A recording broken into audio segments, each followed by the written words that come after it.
We are live.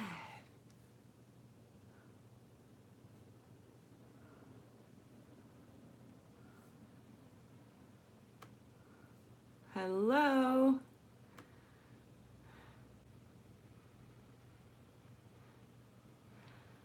Hi, welcome. Welcome to everyone. Hi, how are you? Hi, Fran. So glad you made it. I was hoping this time change would help you guys be able to join in. I'm good. How are you? Hi. Okay.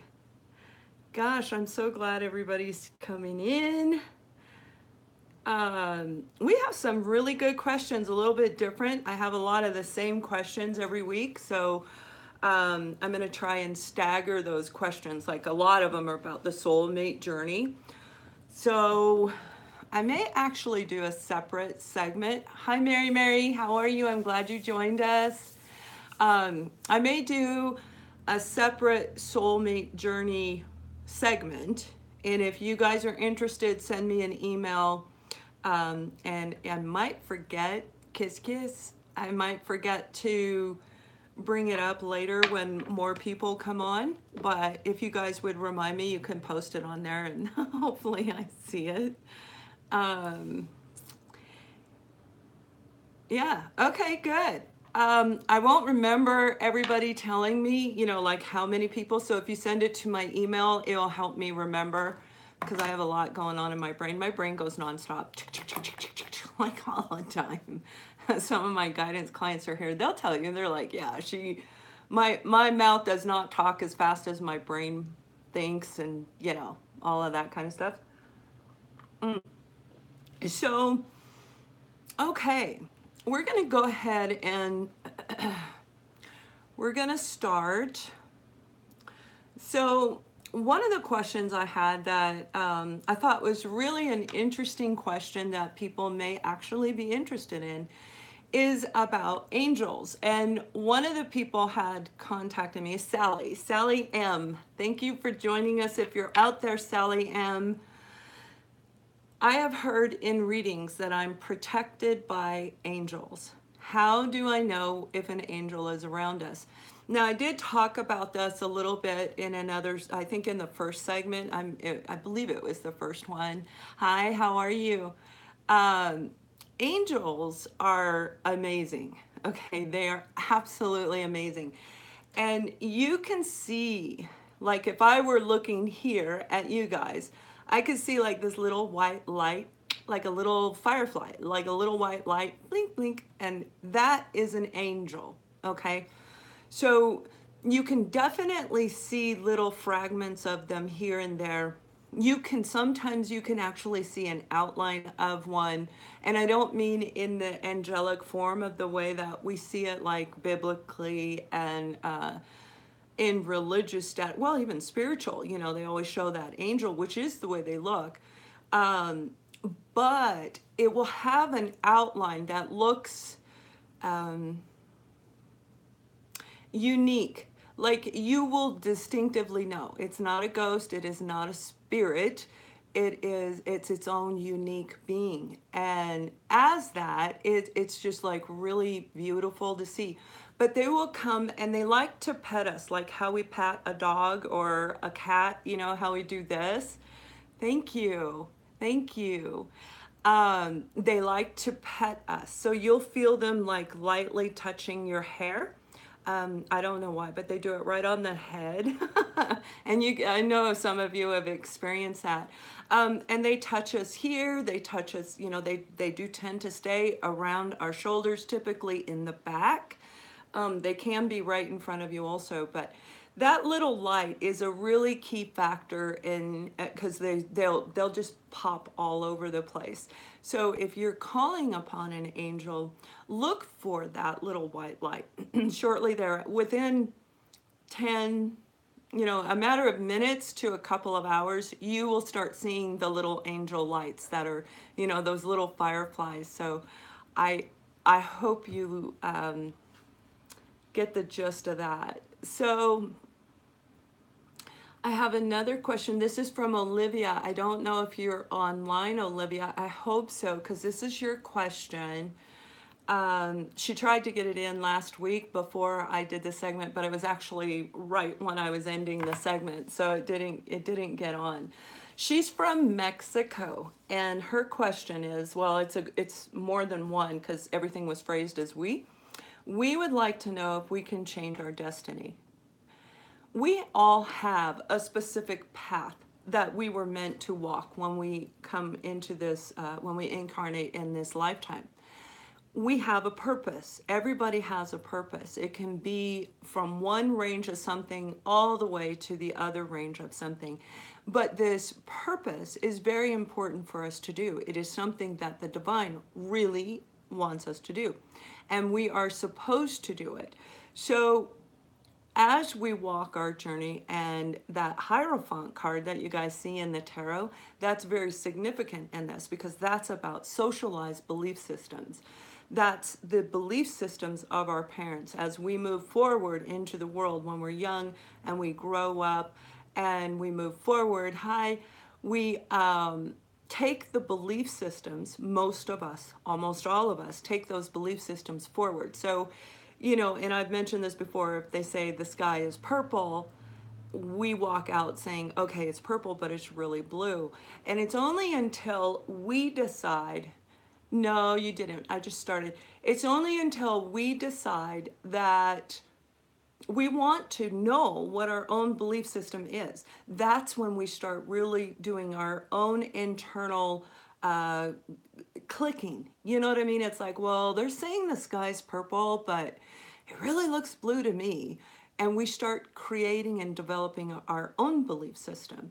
When we stay on the path of other people's belief systems and society's belief systems, it keeps leading us away from our true path. Our true path is within us, it's in our soul. Our soul already knows our mission, it knows what we're supposed to do, but the soul is not connected to the conscious mind, right? So it's very easy to get led astray.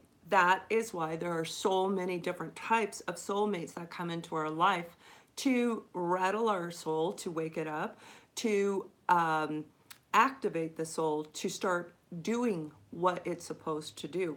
And it's an inner knowing. And well, if you have a question about that, you can send that in because that the dark night of the soul is a big deal. That would be a really good question. If I have time at the end, I'll try to remember to go back and do it, or talk to you about it because that's its own unique experience. But the dark night of the soul actually is pulling you back over. So when you meet the romantic soulmate, if this is your destiny to learn about emotions, you will encounter a romantic soulmate. And they will lead you to trigger you to go back and review and analyze your belief system and see if it actually is your path or if you're picking up somebody else's path. So it's a really, really good question, but it's basically free will, right? We can choose to stay on that path, which for some of you on the soulmate journey, your partner is going to choose to stay that path. They're going to choose to be on the wrong path. That's their purpose, that's their destiny. It's not yours. It doesn't mean it holds you back. It holds them back. And it's called free will. So yes, we can change it. Typically what happens is we delay it. And normally it'll happen, we'll have those tower moments that come into our life and really rattle our cage, shake our world, turn it upside down. And that's what puts us back onto the right path because we are destined to walk that path. So the next one we have is, how do we know our life purpose? Does the universe prompt you to take certain direction, which could be your calling? Again, we come down incarnate on into this lifetime. We already know what our life purpose is. Our soul knows everything. The soul does not forget anything from any lifetimes. It doesn't forget people. It doesn't forget situations. It holds all of that inside. Life purpose. What is your passion? What are you really good at that you absolutely love? It will have something to do with your life purpose. So when you have that deep, dark, like one of my guidance clients who's on here right now, she loves to draw. She's amazing. She's fabulous at that. She's an incredible artist. That is not what she does for a living. But when she wants to calm herself down, when she wants to get into her own space, when she wants to align herself, basically, she'll start doing that. And that is absolutely perfect. That truly is part of her life purpose. Now, how it's going to play out in the end, like if she's going to actually, through her journey, put that into motion and make money off of it, or if she's going to incorporate it, maybe she's going to use it in a way that she donates the money to charity. It's different for everybody. Whatever you're passionate about has something to do with your life purpose. So, as far as the universe prompting us to do it, well, yeah, that's part of the spiritual transformation. Even if we choose to change our life, to make the personal transformations in our life, you still are being guided from above. It means that you did it before God came in and said, bam, there's a tower, now fix it. So when we choose to do it, we're still being guided by the angels. We're still being protected as we are transforming who we were to who we're meant to be. Because getting on your path puts you in path for your life purpose. So all of the situations that take place are prompting us to walk that path. That is our path. So that's a really, really good question. Then we have Mandy.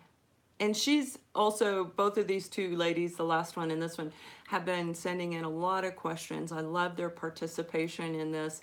When we're healed, we no longer feel compelled to focus on the other person because we understand why they were put into our life. She's talking about the soulmate journey. I am curious, what is your life purpose in its full capacity? And how did you heal the wound that you found? This is kind of a twofold question. She's kind of talking to me, but asking the question. So I wanted to bring it up, especially because it coincides with what I was just talking about. Your life purpose, we just talked about. Now, how do you heal the wound? We have to go back in our past. The soulmate comes in and triggers us, whatever level the soulmate is on, okay, whether it's romantic, whether it's not. Every soulmate is there to help us get back on path, to help us follow our own inner knowing of which direction we're supposed to go. I hope that makes sense to you guys. When we go back and we reflect on life, this is what I do with my guidance clients. We go back, we look at the past, we look for things that are actually blocking. And to find that, we look for the repetitive pattern. That's a really good starting point for those of you who are trying to do your own healing on your own. Look for a repetitive pattern. If you were triggered by your romantic soulmate, look for a pattern in your love life. So this would be anything that is reoccurring. So, for example, a really good one is us picking unemotional, unavailable people. So we will attract and be attracted to people who are married, people who say, I never want to get married. They are emotionally and or physically shut down from being able to move anything forward. So you basically have sex, or conversation, but it will not ever turn into a permanent relationship. Then it goes through the process where we actually feel abandoned when they walk away. But they were very clear and distinct in the beginning. I don't want a relationship. I used to pick men who lived far away from me because I didn't want the emotional attachment. Oh, yay. Thank you, Chris. I didn't want, Super Chats is on, so he just donated. I appreciate that very much. I didn't want the emotional attachment.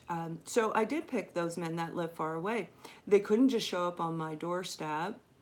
Okay, you know what I'm talking about. They couldn't just show up on my doorstep and ring the doorbell and interrupt me and my family because I was very attuned to my family and they came first. Relationship, yeah, no, not so much. I had shut down. I had my own issues that I had to walk through my transformation, just like many of you are doing, and I had to do it without my psychic abilities. I couldn't see, I was exactly like you. And I had to figure everything out on my own. I didn't have somebody walking me through like what I'm doing for you. And that's why I'm doing it for you, so that it helps you understand what and why you're going through everything that you're going through. So we look for the repetitive pattern that gives us a clue of where to start, but we have to go way back. Now, you can try hypnotherapy. I have found through several clients that that hypnotherapy does not actually go back. Like they make, and this is what they did for me when I went, they went to the age of 5. They didn't go before the age of 5 because I started hyperventilating and freaking out. And it was like, I didn't want to, I just shut down. And, the hypnotherapist said, oh, well, we don't need to go back. Something bad happened, but don't worry about it. That's something bad that happened to me before the age of 5 is exactly a huge contribution as to why I didn't want to commit, why I didn't want to get married, why I didn't want a permanent relationship. And I did get married, but I didn't want to get married. It was like I said yes for the wrong reason, both times. So it's really a matter of going back and reflecting on your past and finding what the wound is. What I do with my clients, we pull it out, we review it, we heal it, and we remove it. So that's how, and I'm guided when I do it. So it's always, well, I just covered that. That's not necessarily true, but that's okay if you think that. If it works for you, then you do that. But I again have had a number of clients that have gone through hypnotherapy that has not been beneficial. So if you guys want to try that, that's fine. I don't use the hypnotherapy method. I use different methods when I go back, but we do address the prior situation. Okay, if it just depends on the philosophy of the type of professional that you go to, because some do go back and some don't. So if you can find one that does, that's awesome. um, the point is that we go back, we reflect, we find the wounding, and we pull it forward and we heal it and get it gone. Then it's always about replacing a negative with a positive. So if we're pulling out something that was actually holding us back in our life, we want to replace that with a positive. So we don't feel a sense of emptiness, we don't feel a sense of loneliness. Because when we pull out something that we've toted around with us, that emotional baggage, one, it'll feel really light. You'll feel like, oh my God, I feel like everything is just relieved. And then on the other side, you'll have moments of feeling like something's missing, something doesn't feel right. Because we've toted it around for decades. So we get that out, we replace it with positive. That's called self-love. That's called self-nurturing. And that's what we need. And when we love ourselves, we don't allow anybody, people, circumstances to override us, and it keeps us on our life path. But we have to have self-love. So the classes that I have posted on my website, you guys remember I had said I have classes for you, psychic development. We all have some type of a gift. It's a matter of figuring out what the gift is, what it can do for you, how to use it for you. No, not to win the lottery, but to use it for your advantage, but also to help other people in any capacity, because there's so many different types of healers, right? So there's a self-love course that I put together for that reason. There's a number of different classes I have on there. Go check that out, because those classes are meant to help you guys walk through this and it is at an affordable rate. Like the psychic development is like $25 for an hour session, which is really affordable for people. I do ask for all three sessions because there's three per segment up front, but that's that's okay. Anyway, check it out, ascendingsoulsjourney.com. And let me see, we have, okay, so this one is really beautiful and I wanted to wait and do it towards the latter part. So listen to her question. This is from Sherry. Thank you, Sherry, for sending this in. I hope you are online and joining us. My question for a future show pertains to deceased loved ones. I lost my 20-year-old brother Regis on 8/21/1981 in a car accident when his truck rolled over. As you can imagine, this was a very traumatizing time for my family. My little brother has seen Regis a few times at my parents'. My dad had the truck rebuilt, and Regis loved the truck. It was heard driving through the neighborhood one night by my future sister-in-law. And the question is it possible that his energy is still at my parents' house? Yes, very, very, very much so. As a ghost, they will go back to where they felt their home was. So if the parents' house is their home, if that's where he lived, that's probably where he's going to. It's where they felt at home. It's where that's where they lived. That's where they felt safe. That's like their little safe haven. So they will go back. Now, even if you were to rip the house out and build a commercial complex on it, he would still dwell in that same area because it's the land that they attach to. It's not the home itself, it's the land. So they would still come in, and because in their eyes they see it as the original home. Um, and then she asked, I had a very vivid dream about him in the week following his accident. Wanted to talk to him one last time. Met him in a clearing in the woods in the family RV. So this is in a dream, is what she's talking about. Um, it was very comforting. So she actually was able to talk to her deceased brother in a dream. And yes, that's very, very possible to do. Those of you in the soulmate journey, you know that you have actually talked to your soulmate through telepathy. It is very much the same type of a thing when we're looking at deceased loved ones. They can communicate to us in our dream state. They can talk to us, but a lot of times we don't hear them, especially if we have the ringing in our ears, which many of you do. But they can actually talk to us, and we can have real conversations through our dreams, which is amazing. I mean, it really is amazing when you grasp that concept, kind of like astro travel. You know, we can travel to see other people.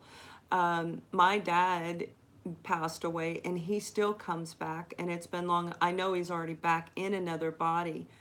Thank you. Thank you very much.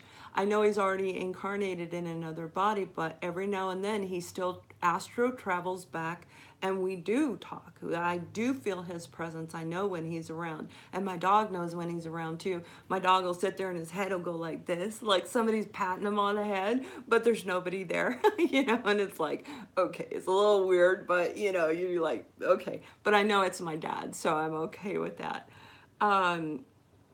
Yeah, so she's got some really interesting questions about this, and one of the other questions that she's asking, which is really important, she's felt like the accident could have been stopped. She had an inner knowing that something bad was going to happen. She thought it was herself, like something's going to happen in her life. And then 6 months later, this happened with her brother. So there's a part of her that has a sense of guilt. And no, it is not your fault.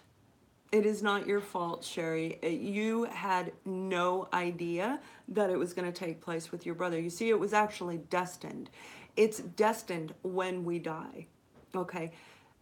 Even people that actually do commit suicide, when they're purpose is done and it's time for them to go home, they may do that. It depends on what it is. One of the clients, and she's beautiful, beautiful energy. I love this woman's energy. Her daughter had passed away. And she sent me a message, and her daughter actually was communicating with her. Her daughter had killed herself. She was in high school, and it was to do with some of the horrible things that are going on with children right now, the bullying and all of these things that were taking place. But you see, her purpose was to help prevent that from happening. So her death was actually her destiny. I know it may sound a little off, and that does not mean that's for everybody. This particular individual, her mom was supposed to take over the role and pursue forward in helping others to stop the bullying in school. That was the true destiny, and her daughter still talks to her. They still talk through their dreams. She comes around all the time. It's really beautiful. I actually cried like a baby when I first read her story because it was so moving, so moving. So, yeah. So I know you guys have put a lot of questions up, but I didn't get to see it. I actually was trying to focus on what I was talking about. So, and I don't see the list of questions. So if somebody had a question, go ahead and post it and I'll see if I can answer it. Hi, it's nice. I'm glad you joined us. Very glad. You'll get your stuff tonight. You're welcome, Sherry. You're welcome. I hope that helped you. I hope. Nope, no questions? No questions? I find that hard to believe. You guys throw questions out all the time. Good. I'm very glad, Sherry. I'm very glad. He's a very lovely person, by the way. He's just got like a soul of innocence about him. Hi. Okay, so let me go ahead and answer another question then. Okay, contracts with children. What's your question?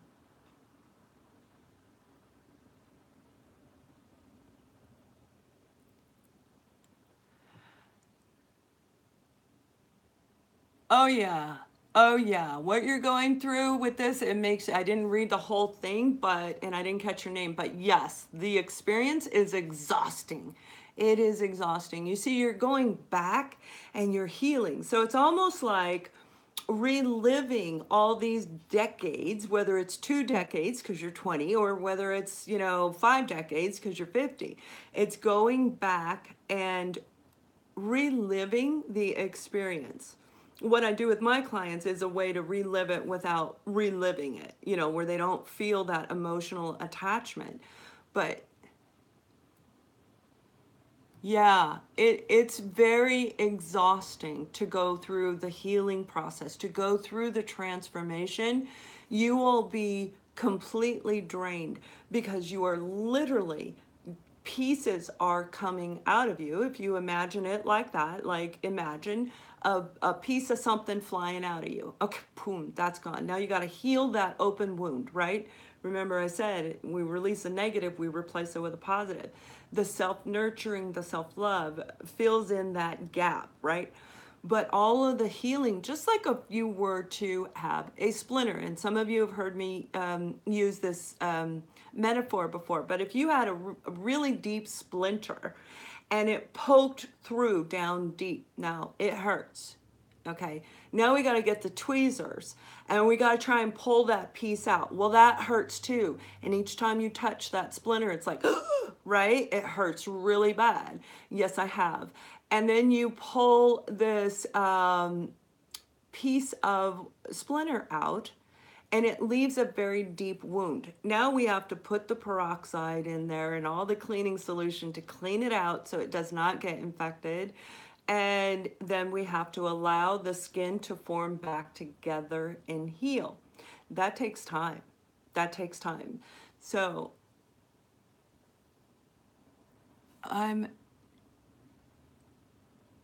no, don't feel guilty. I didn't get to read your whole question, but that looks like something that I would like to actually send it to me in written form. And I will address it in the next segment or so. And Fran, I didn't see your question. So if you guys would put those back up. They don't last long on my end. I don't know how long they show on yours. Yes. So she just said that sometimes it feels like it's a lot more work to heal, a lot more pain and work to heal than it is to actually experience it. And it is. It is because you're doing it a pattern of cycles. So let's say we go through 15 people. All right, we date 15 people. We've met a romantic soulmate that triggers us to go back down and look at the past. Now it's a repetitive cycle from one person to another to another. So as we go through, we heal this one. Now we got to do the next one. Now we got to do the next one. But this was over a span of, let's say, 30 years, right? So we're going back through 30 years of history and reliving it in a time of, what do I say? The average journey is between 16 months and 24 months.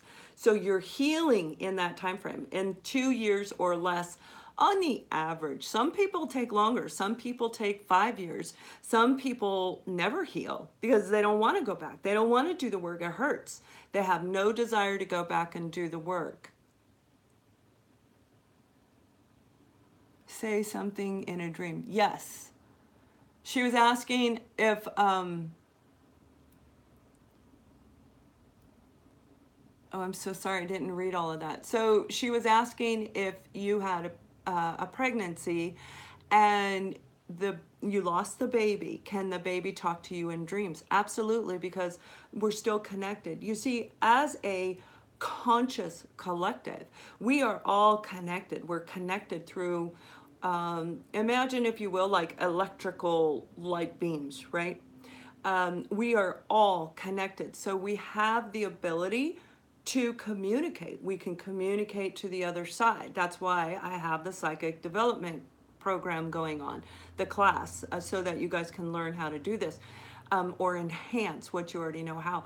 But yes, even if they deceased, it's just like a person of 50 and they die. You can still communicate through your dreams. The same thing with a baby. Yes, that connection's there. You see, babies actually pick their parents. And I'll go into that in another, maybe next week, I'll talk about how babies pick their parents.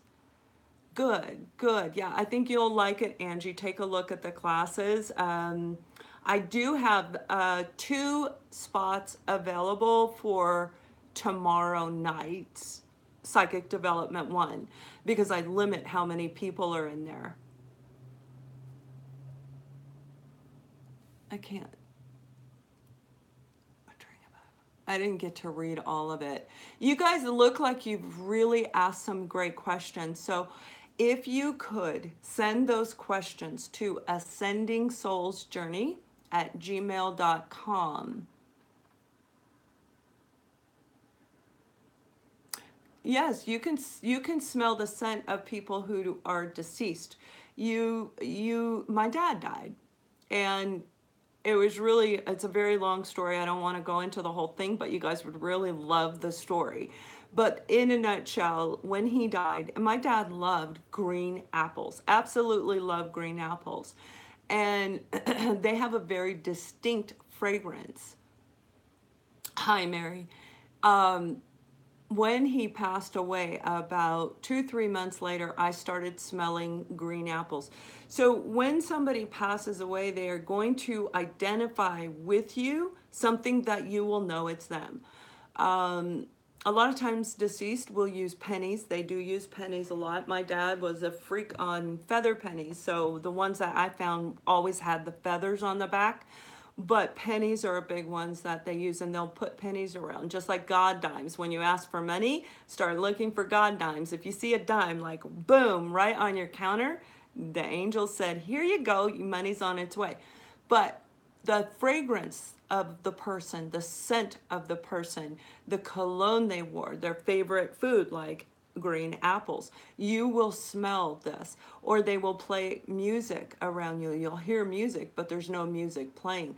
That's because they do hold the ability to do that with you, and they will send all that information to you.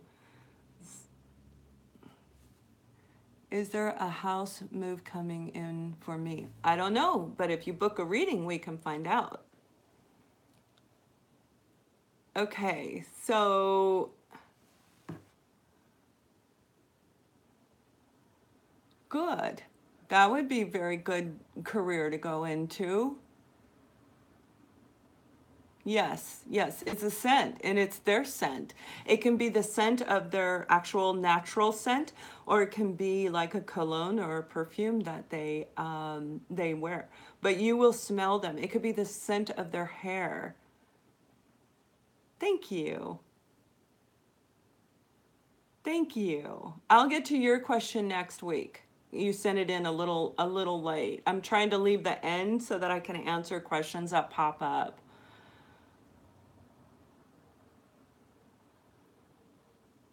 Yes, you could be, Mary, but most likely it's what you're going through. Mary's actually going through a spiritual transformation. So she's asking if the exhaustion that she is experiencing is something negative around her. And it very well can be, because you guys need to remember, which is why I'm talking about the protection, which is shown on my website also. But as we open the line of communication, which we can do, the meditation video that I created for all of you is to open the line of communication, allowing the universe and angels to tell us what we need to heal, those wounds that I'm talking about. They will put the seeds into the dream state. So it will help you. So, yes, if it's a negative entity and energy around your complex, you will feel drained around negative. Absolutely. Absolutely. That protection is key. If it is the spiritual transformation, the spiritual journey that you're going through, you're going to also feel that as well. So I hope you guys have enjoyed the show. I'm embodying that. That's what I reflect.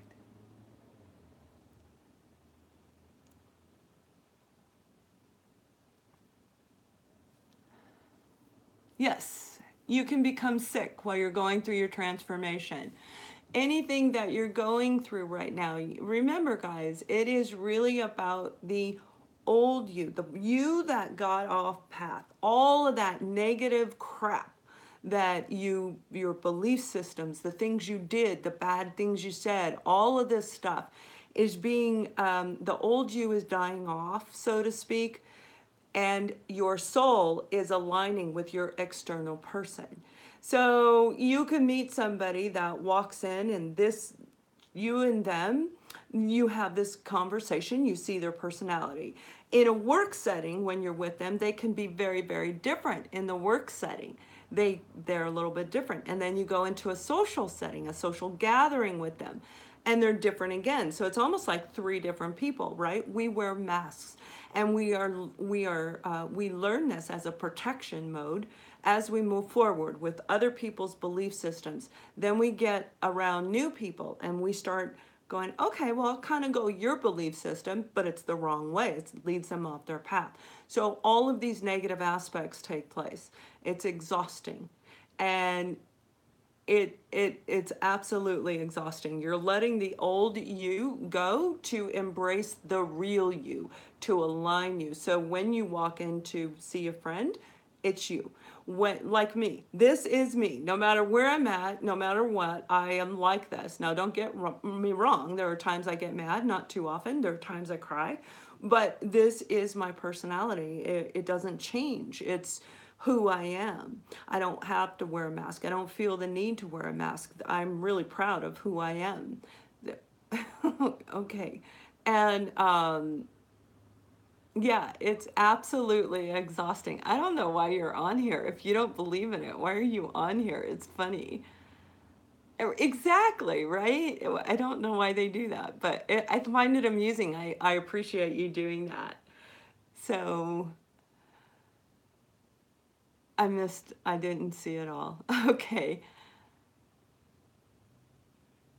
Well, good. So do I. I love the Bible. The Bible is built off of spirituality, but this isn't, it's not a debate about that. I'm not sure why you're on this. If you feel psychic is fallacy. If it's not real, why are you here? I don't understand that. I don't waste my time. If it doesn't interest me, why would I be there? It's just stupid.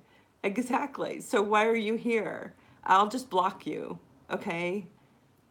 You've never been to a psychic. It's really hard for you to save that.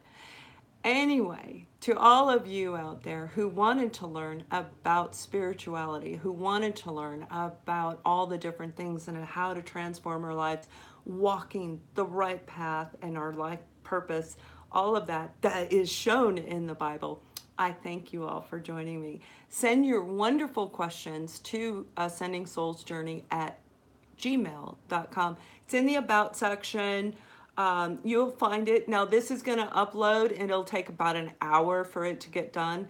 Once it's done, I will change the verbiage that's in there for my normal stuff that shows when I do post a reading. And you are so very welcome. And then you guys can just send me your questions because you have great questions. I just don't get to read them all that well. Oh, thank you all. Have a wonderful day. Much love. Bye, guys.